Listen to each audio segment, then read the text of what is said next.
Syahmi. Dah lama dah aku tunggu saat ni. Kenapa lambat sangat datang? Pick aku.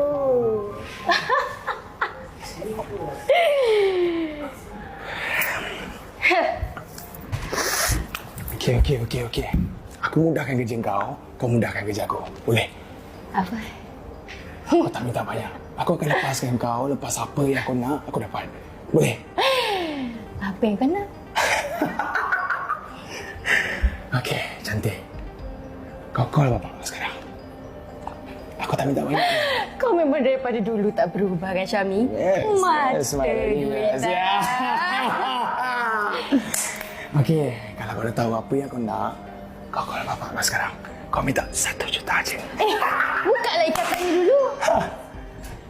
Ha? Buka ikatan ni dulu. Buka. Kau fikir aku bodoh ke, perempuan?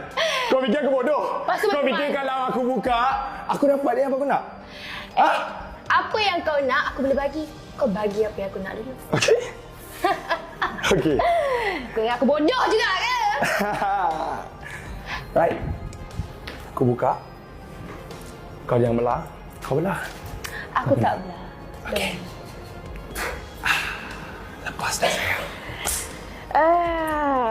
Kau nak berapa tadi? Tak minta banyak pun sayang. 1 juta aja banyak. Okay. Sekarang ni, just call your dad and minta 1 juta aja. Boleh? Okay, boleh? Okey. Kau lupa ke aku ni anak angkat? Aku anak angkat.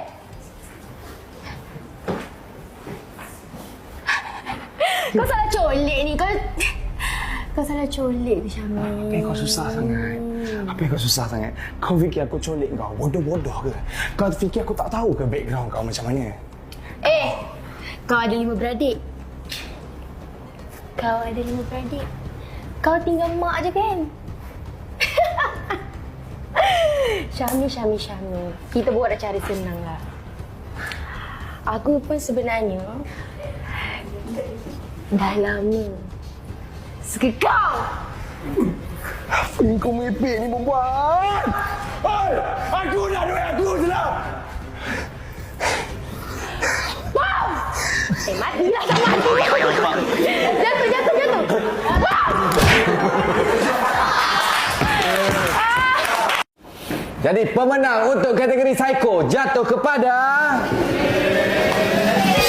Syahmi. Okey, macam aku cakap.